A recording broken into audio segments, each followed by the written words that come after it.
জীবনে এত অসহায় কখনো ফিল করিনি।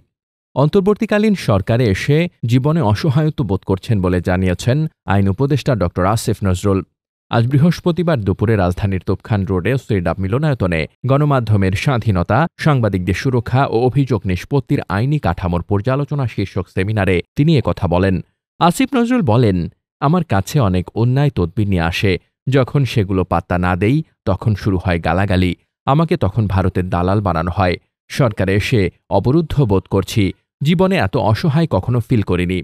কারণ সরকারে আসার কারণে আমাকে নিয়ে এত মিথ্যাচার, কিন্তু কোনো প্রতিক্রিয়া দেখাতে পারি না। এছাড়া সাংবাদিকদের বিরুদ্ধে মামলার বিষয়ে তিনি বলেন, কেউ যদি মামলা দেয় সেই ব্যাপারে আমার কিছু করার নেই। প্রচুর মিথ্যা মামলা হচ্ছে। সেই তুলনায় সাংবাদিকদের বিরুদ্ধে যত মামলা হচ্ছে সেগুলো অস্বাভাবিক নয়।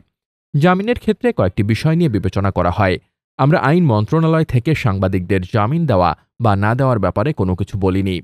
এদিন সাংবাদিক দম্পতি শাকিল ও ফারজানা রূপার জামিন নিয়ে প্রশ্নে আইন উপদেষ্টা বলেন, কে জামিন পাবে আর পাবে না তা আইন মন্ত্রণালয় থেকে কোনো নির্দেশনা দেওয়া হবে না। বিচারকরা স্বাধীন, কোনো গ্রাউন্ডে জামিন দিচ্ছে না, তা বিচার প্রক্রিয়ার সঙ্গে জড়িতরা বলতে পারবেন। সাংবাদিকদের ঐক্যবদ্ধ হওয়ার আহ্বান জানিয়ে উপদেষ্টা বলেন, গণমাধ্যমের কেউ একা না, দলাদলি গ্রুপিং না করে নিজেরা এক হন। দলকানা হয়ে নিজেরা মারামারি করলে গণমাধ্যম কখনো স্বাধীন হবে না। আসিফ নজরুল আরও যোগ করেন, অভিযোগপত্র দেওয়ার পর মামলা বাতিল করার এখতিয়ার আছে হাইকোর্টের। পুলিশের ব্যাপারে আমার কিছু করার নেই। কেউ যদি মিথ্যা মামলা করে আমার কিছু করার নেই। ডিজিটাল আইনের অধীনে যত মামলা ছিল তা প্রায় সবই প্রত্যাহার করা হয়েছে। তিনি মন্তব্য করেন, এক শ্রেণীর মানুষ আইনজীবী ও রাজনীতিবিদ মিথ্যা মামলা ও ব্যবসা করেছে।